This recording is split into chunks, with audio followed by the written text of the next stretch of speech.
దేవునికి మహిమ కలుగును గాక. మీ అందరికీ శుభములు, వందనాలు తెలియజేస్తున్నాను. ఈరోజు దేవుని యొక్క వాక్యం ఆదికాండం 2వ అధ్యాయం 1వ వచనం. ఆకాశమును భూమిని వాటిలో ఉన్న సమస్త సమూహమును సంపూర్తి చేయబడెను.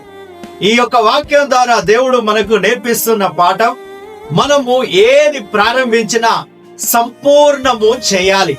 ప్రతి పని, ఈ యొక్క డిసెంబర్ నెల వచ్చింది, ఈ యొక్క క్రిస్మస్ సమయం వచ్చింది, మనం అనేకమైన నిర్ణయాలు తీసుకుంటాం. వచ్చే సంవత్సరం ఏం చేయాలి, ఏం చేయకూడదు, ఇది మానేస్తా, అది మానేస్తా అనే నిర్ణయాలు తీసుకుంటాం.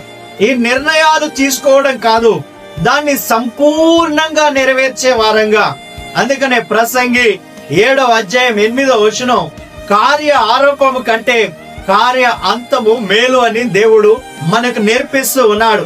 మనం ప్రారంభించడం కాదు, దాన్ని ముగించడం చాలా ప్రాముఖ్యమైనటువంటి విషయంగా దేవుడు భావిస్తూ ఉన్నాడు.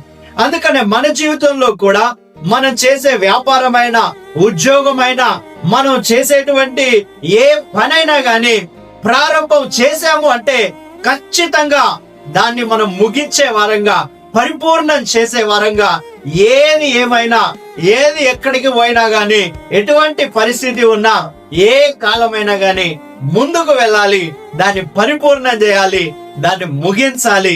దేవుడు అదే కోరుకుంటున్నాడు. ఈ వాక్యం ద్వారా దేవుడు మనల్ని, మన కుటుంబాన్ని దీవించి ఆశీర్వదించును గాక.